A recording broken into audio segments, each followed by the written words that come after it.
It's Saturday, the 29th of October 2016, and I'm back on the hill above Westbury, which I've just reached by cab from Westbury station, to do a shortest section of Wessex Ridgeway. And as you can see in the distance there, it's very, very misty, and it's actually drizzling with rain.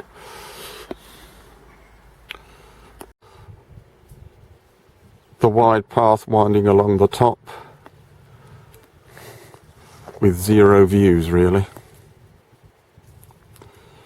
I'm really doing this today because it's the last day before the clocks go back.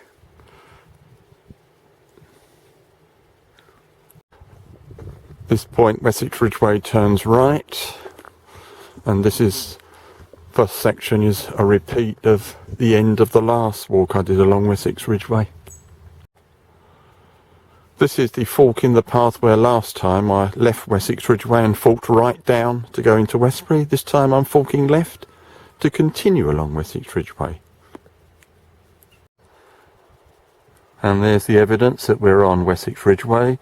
Just after that fork, taking the left fork, the path itself turns left and it goes along there. And there's the view for what it's worth. Getting a slightly clearer, but I think it's going to be grey most of today.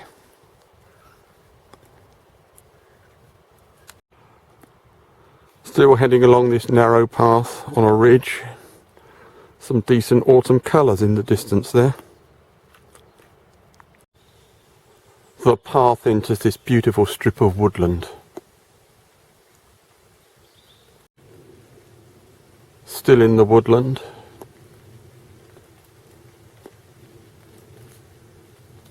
At this path junction, Wessex Ridgeway turns left to ascend to the top of the ridge.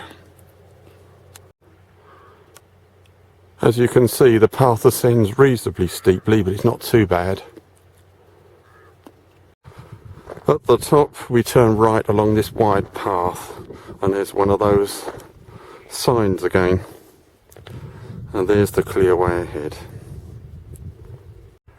And there's a misty view over to the left.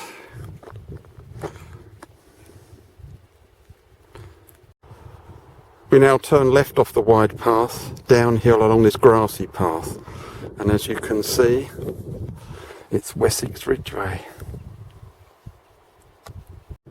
The path gets quite steep, and there's one of those notices on the left of this path.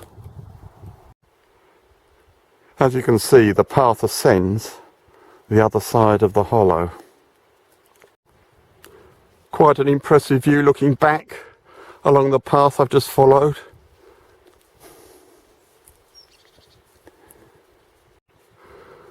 One of the older Wessex Ridgeway signs here, as well as one of the new ones, and the old ones didn't give a indication of direction. At the wide path ahead, the walk turns left. And as you can see, we're on the Imber Range perimeter path, a 30-mile circular long-distance path. We now pass this barn, and there's the way ahead winding uphill. Further on, the path heads towards that clump of trees on the right. Great view looking back. Pity about the clag. At this junction, Wessex Ridgeway turns right. This is by the clump of trees that I showed you a couple of clips ago. Some decent autumn colours ahead.